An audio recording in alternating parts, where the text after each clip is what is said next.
So thank you so much, John, for taking out the time talking to us. And I would like to first and foremost get a little bit of an introduction from you, and we can proceed thereon with the rest of the interview. But tell us your story, John. Where did your ambition towards working in the domain of sustainable cooking begin? Wow. Thank you very much. Well, Viklan, my name is John Sekitoleko. I'm a Ugandan by birth. I come from Uganda. I'm a civil and environmental engineer holding a bachelor's degree that I obtained from here in Uganda, from Uganda Christian University.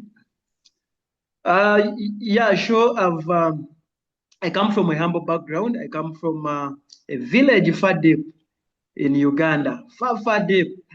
Yeah, so I come from a humble background, and I guess coming from a humble background is what has shaped me up to where I am today. So that is John Sekitoleko. So the domain of sustainability has a lot Yeah. of various facets, right? We can talk about sustainable energy.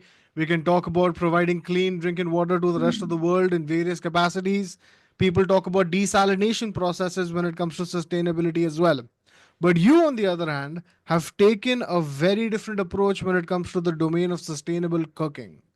Please do tell us a little more about that. Thank you very much. A sustainable cooking. Well, in my introduction, I talked about coming from a humble background, coming from a poor community. So growing up showed me a lot of things, or I observed a lot of things when I was growing up, when I was attending school, that period of growth. Something that really touched me was uh, how our parents, or how my mom used to prepare food for us, the seven siblings, for the home.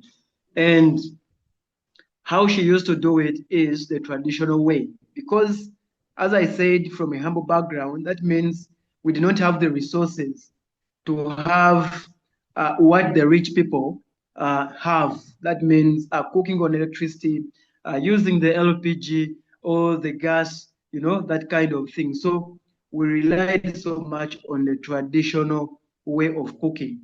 And the most traditional way is using the three stone method, whereby you have a stone, and a stone, and then you put on your saucepan so that you can cook a meal. And this is in an open space, and within the open space, then you have shelter on it with what you call a kitchen. So you find that within the kitchen there is a lot of smoke, and this really uh, it was so disturbing to whoever was cooking, not only the mothers, but whoever was doing the cooking. You will find that they face issues, health issues. Smoke is very dangerous when it comes to our body. So you find that I always saw my mom with red eyes almost every after cooking. So this gave me passion when I was growing to think deeply how I can impact such communities that cannot, you know, uh, afford having the clean techniques which were available, and they were expensive. So when I went through school, after school, doing a few of other projects, but then the thinking was still coming in that now, how can I change something back home, or how can I change something in my community? So this is how the solar aided cook stove came in. It came in as a clean cooking technique now for the underserved community.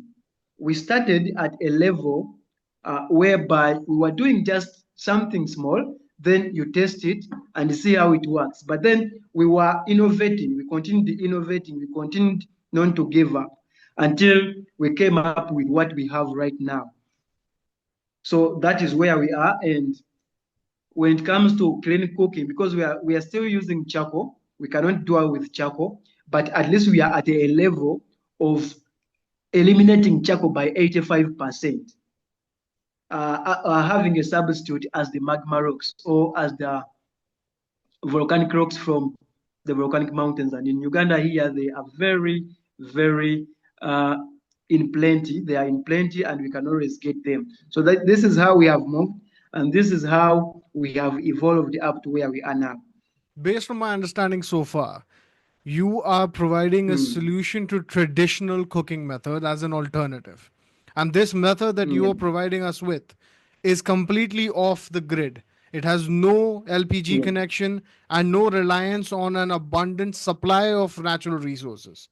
Everything that you're sourcing Mhm. here, except for the, of course, the Inuit of the charcoal that you've mentioned, can be sourced Mm. locally. So, could you speak to Yeah. how this directly contributes to communities that have little to no resources being provided to them? Well, all the materials are locally available.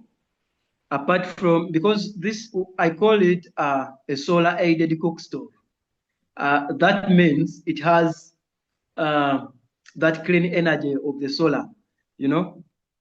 And why we have the solar is because the stones that are replacing the charcoal, they need to keep, they need to keep burning. And then for them to keep burning, there must be something that is driving them to keep red hot or to keep cooking.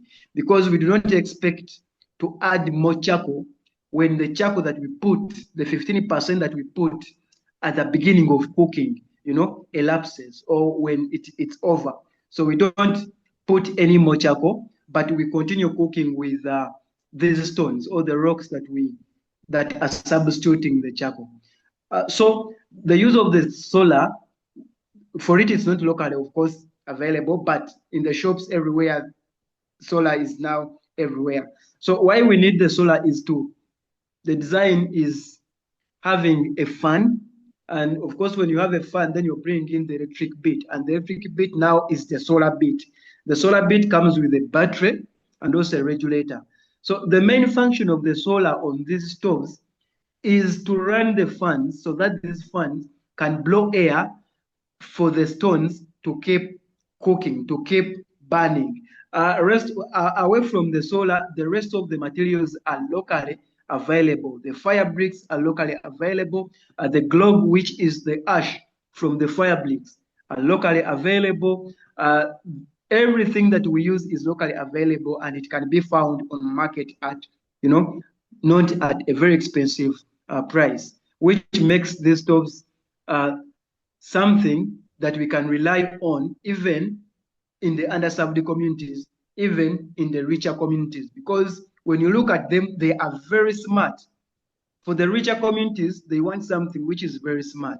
And our design, or what we give out as our product, is something that is suits for both, suits for the rich community, suits for the underserved community. So that is where we are, and the materials are readily available. The volcanic rocks are readily available in our volcanic mountains because we have a volcanic mountain here.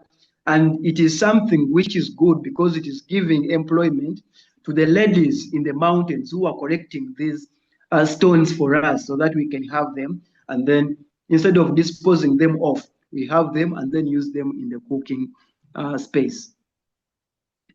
That's great, John. So, in terms of scalability, talking about how many households have you reached so far with this effort?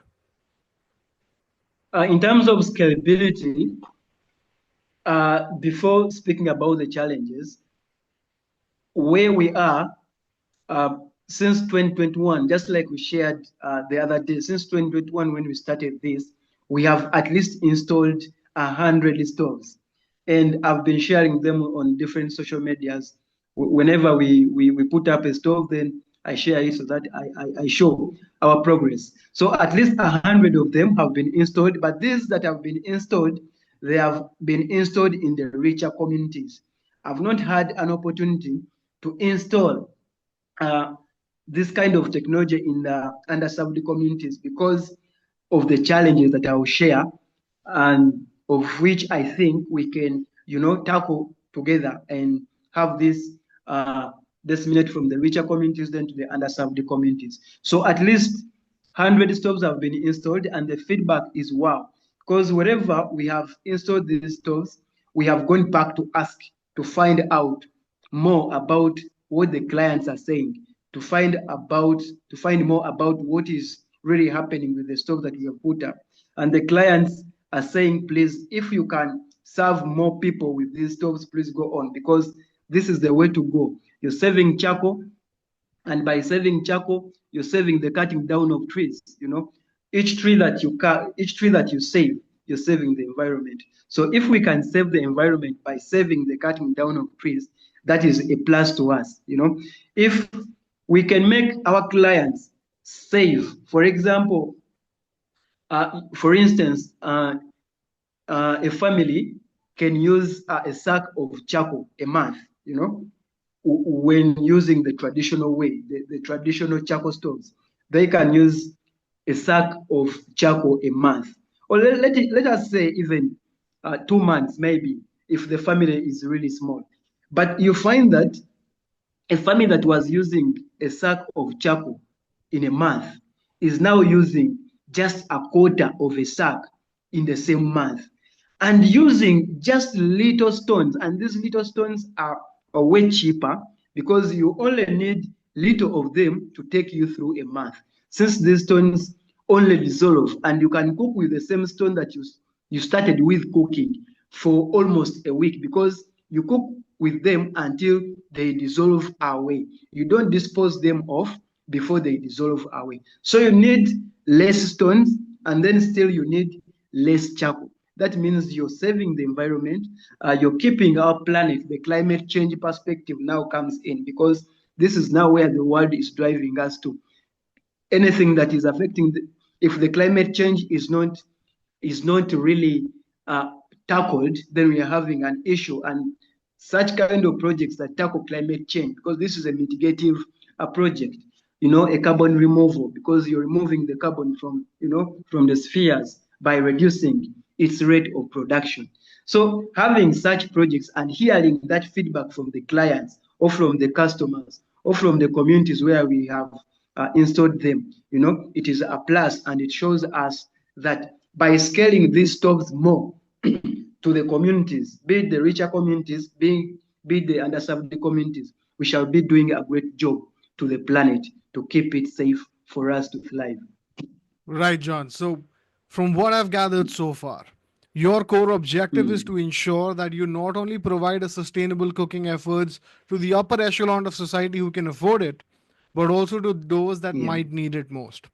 But a very yeah. prominent issue that we've come across when it comes to sustainable cooking efforts and even on the ground efforts that we've managed to organize here in India is the fact that sustainable cooking is something that is extremely difficult to get across to the people that are on the lower end of the spectrum in terms of poverty. Now, people are so set in their traditional ways of using wood, using charcoal, as you mentioned, as a primary means of fuel. How do you think we can get the point across to these people in particular that hey, even if you want to go for a miniaturized version of the technology that you're providing, for instance, let's stick to Uganda for now, right? We have villages wherein perhaps the huts in villages are extremely small and they don't need a three stove top setup. Perhaps they want just one stove top setup. How do you convince these families that as opposed to risking their lives by consuming so much of charcoal in enclosed spaces, exposing themselves to dangerous amounts of smoke and various chemicals in the process to set the charcoal aflame as well?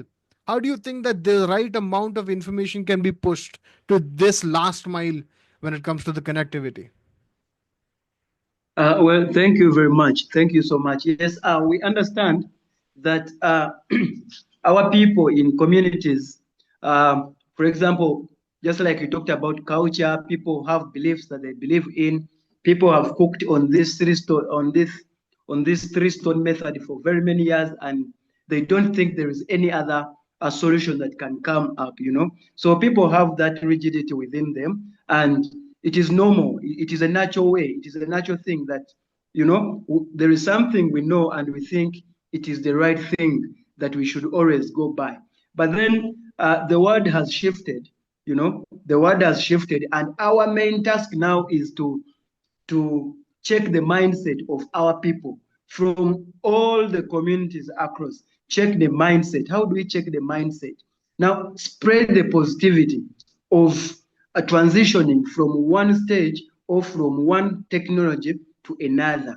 If we can have that kind of mindset change within our masses, by piloting such projects in those communities, going down in the community, put up a stove, but this now happens collaboratively with the other stakeholders.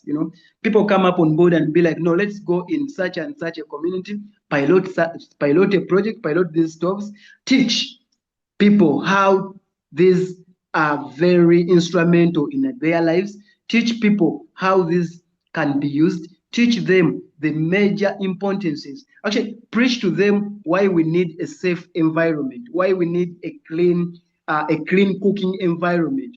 Preach to them how cooking in a dirty environment affects their health, affects their longevity, because you find that even our lifespan cuts short, becomes short. For example, here in Africa, our lifespan becomes short because of the things we do, because we cook in dirty places, because we eat dirty food, you find that we die faster than the other people across the world. So by putting this message across and emphasizing it to our communities, emphasizing it to the people, teaching more people, because we have a saying that each one teach one. If each one can teach one about these technologies that are coming up, not only these solar aided cook stoves, any other technology that is coming up, and it is beneficial to us, and it is beneficial to the environment, it is beneficial to the to mitigating climate change, this crisis that we are having,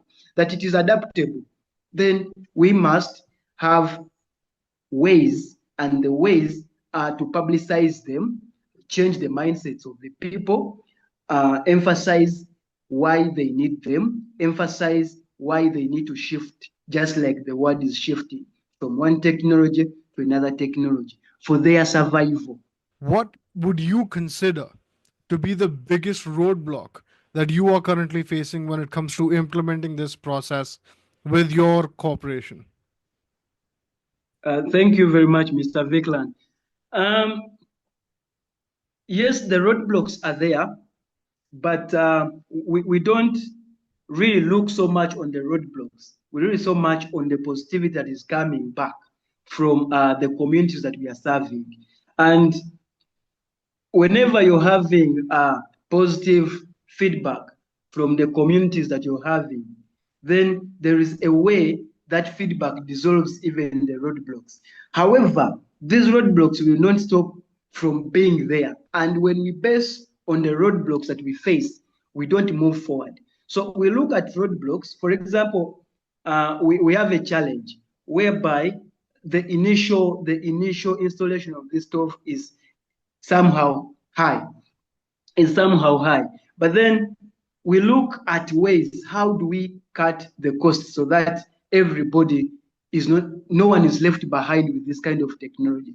And well knowing that the more we continue to provide this service, the more we continue to put it out there, the more the world is going to see what we are doing. And the more the world sees what we are doing, is the more people, influential people who understand or who have grown up facing the same challenges of cooking in bad environments, and they have made it out there in life. They will come up and join us and say, well, John, well, Vikla, let's have this piloted in this given community. Let us have this piloted in a given community. Even our governments, because we have the roadblocks, they will never go. But if we stop functioning, if we stop operating because of the roadblocks, even our governments will not see what we are doing, because governments will only come in to assist those who are moving, to assist those who are really doing work. So the roadblocks are there, just like I've mentioned that. But then, how do these roadblocks encourage us to keep moving so that they can be solved within the system? That's an extremely healthy take, John. That's very impressive from you, given the fact that, of course, all of Yeah, us come across a lot of roadblocks, but the fact that you're willing to yeah. work through them says a lot about your commitment to the Mm. cause. And I Absolutely amazing to hear that from you. Now, a couple of things Yeah. that when we talk about sustainable cooking, now a facet that sub-Saharan Africa and a couple of countries they're also pushing, including with Central India, is that people are using solar cookers as their new primary way of cooking food. Now, solar cookers are something that is extremely difficult to understand at first, but once you get a hang of how solar cookers function, they're completely self sustaining. So, what are Mm. your thoughts on solar cookers also being an asset? And what do you think is the biggest problem when it comes to solar cookers? Uh, what we are doing is solar aided cook stoves, and then now the solar cookers, because there are different technologies that have been, formulated for our people. And because for us, we say we are not after dominating the markets. No, we are after solving, or giving solutions to challenges that really face our people. And my thought about the solar cookers, especially here in Africa, they can be adapted and they will be adapted. And I'm sure they are already in place here in Africa. Because remember, whatever we are doing has existed before. And since whatever we are doing has existed before, we're only improving on the products that were already there. For example, now, the relationship between the solar cookers and the solar aided cook stove. You see, they are both now using the solar as the main source of energy because we don't want to stop cooking. And then the unique bit about now the solar aided cook stove, maybe and the solar cooker, maybe and the gas or the LPG, maybe and the electricity. Here we're still having charcoal. Why do we have charcoal? Because charcoal is the widely used fuel across Africa, because it has been looked at as the cheapest way, as the cheapest mode of cooking across Africa. But then we see it as the cheapest mode of cooking without understanding that it is actually the most expensive because it cuts across spheres. It destroys the environment. And when you destroy the environment, you're going to get sick. When you get sick, you're going to spend in the hospital. When you get to hospital, you may even end up dying. So, yes, it is cheap because we are poor. We are poor in quotes, so we see it as a cheaper way of using of cooking, but it's not the cheaper way. So we have the LPG, we have the electricity, we have the solar cookers, which we see as something that is expensive, and we still get to the charcoal. That's why we come in and say, no, let us provide something which is related to the traditional cook stove or the charcoal stove, because we have the charcoal stove that use charcoal only, 100% of charcoal. So we said, let us put up something that is related to the charcoal stove, which can be used by anyone once a stove is installed in his or her house. It can be used by anyone because you're not going to buy gas, you're not going to refill the gas bottle, you're not going to buy electricity, you're not going to now with the solar cookers, they are also efficient because you're also not going to buy anything. It's only purely solar, so you still keep cooking. So there is a relationship between what we are providing and the solar cookers. And once we have them both on board, once we scale them down on board, that means we shall be beating, we shall be beating almost a number of birds with one stone. So the solar cookers are efficient because it is purely clean energy. And then the solar aided cook stove, it is also efficient because it comes back now to the poor person who is still using charcoal. Now we are giving him, instead of the charcoal, 100%, we are giving him stones, rocks. And rocks are readily available and they are very cheap. And then with the charcoal, you're only using 15%. And we are looking at how we can also, we are also looking at how we can also phase it out completely. What now the solar cookers are doing. So it is really interesting that more technologies are coming on board, more people are coming on board to scale up these technologies so that our people can live healthy, can live happily, can save some money for school fees for their children, things like that. Absolutely. I guess the bottom line always remains the fact that irrespective of what sustainable methods that we use, it's about the betterment of Mm. humanity and of society as a whole. So, of course, I Yeah, completely agree sure. with you there. Now, let's talk a Mm. little on a little lighter note. How about we talk about if you were given the opportunity to snap your fingers today and make a change in the world? It can be any change at all. What would John change? Did I change anything?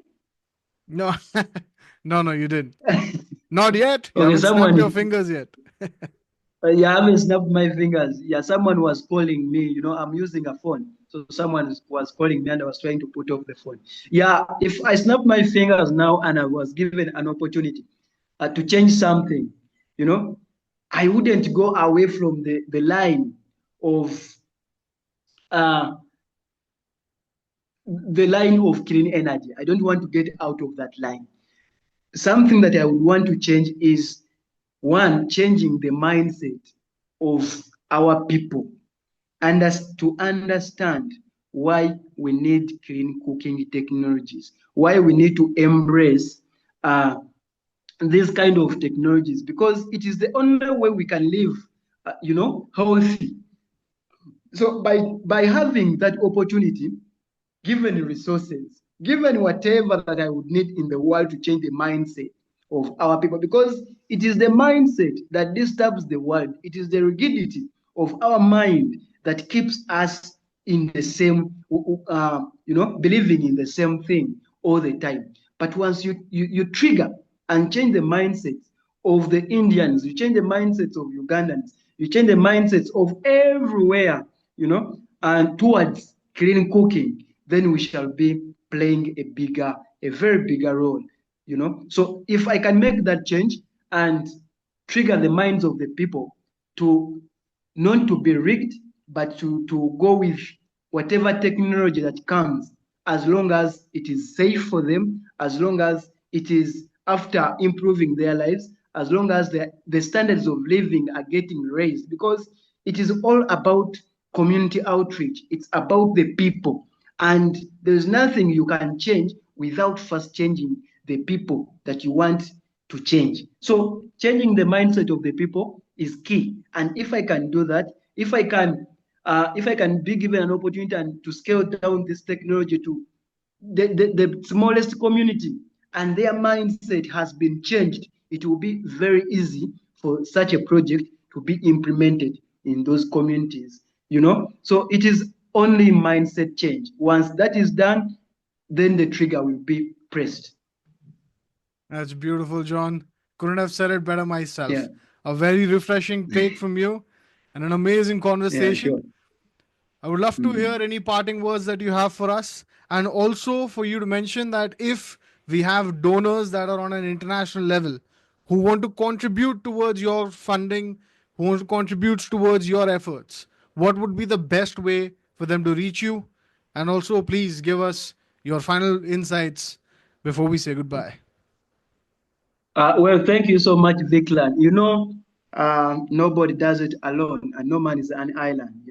So we really need each other. And out there in the world, if there is someone who is passionate about, such kind of projects, the clean cooking technologies that we are championing, you can always, join us. You can always come on board. You can always find a way of making this a reality to even those who have not really managed to benefit from them as per now. So it will be really so inspiring to see that people come on board, people join us. We now have a company, Megcom EcoBuild International, where everything that really comes in, it's managed in a very correct way, and always feedback and accountability, because it's about accountability. If you cannot give back accountability, if people come in to take part and collaborate with you and did not give back the accountability, it may not be proper. So we have Megcom EcoBuild International. We are really trying to find ways of scaling these kind of projects down to our communities, even to the communities that are able, so that they can keep buying, as a way of being part of the movement that is championing climate change. Because when you install this kind of stuff, you're getting part of us. You're becoming part of us. When you support us, you're becoming part of the movement. So it is really paramount that stakeholders, organization, non-government organization out there, big corporates out there, join us and find a way of putting this across the globe. It will be so marvelous to have them come and support us. So we are on different platforms. So far, we're on LinkedIn, Megcom EcoBuild International, or you can even follow me personally, Sekitoleko John Lee, on LinkedIn, or you can follow me on Facebook, Sekitoleko John Lee, or Megcom Engineering Pty. You can follow us on Twitter. We are available. So we are on different social platforms, and yet we are yet to launch our website in the near future, and it will be so important, so that we are everywhere and people can see that we really need this kind of projects, this kind of initiatives. And we do not say that it's only us who are doing that. Support everybody who is doing the same. Push them, encourage them, so that we can have this movement all together. That's wonderful, John. We'll be linking all of John's social media campaigns down in the description, as well as in the footnotes of this episode. If you're interested to find John, if you're interested to contact Megcom in any way, shape, or form, please do the needful. We need to really push efforts to make sure sustainability takes off. And people like John are the very spearhead of various campaigns. Thank you very much, John, for taking out the time talking to us. I really wish you the absolute best. And I'm looking forward to talking with you again very, very soon. Hopefully, bringing you on board for a couple of more talks. Hopefully, inviting you across the boundary, having you come here, speak to some local efforts, speak to some fundraising, and get you going even further. Thank you very much, John, for your time. Have a wonderful rest of your day. Thank you very much, Viklan. Thank you for hosting us. Thank you for giving us the space so that we can, exercise this kind of freedom of speaking across the globe, so that people can understand what exactly we are trying to do as the young people of Africa. It's really important that you're hosting this program, and big up to yourself, big up to all the people who are in the clean energy, big up to all the young people out there who are seeking any kind of change. But remember that whenever you're seeking for change, please be the change that you want to see. That is what I can tell you, Mr. Viklan. Have a peaceful week. Absolutely. Thank you so much, John. Take care. Bye bye.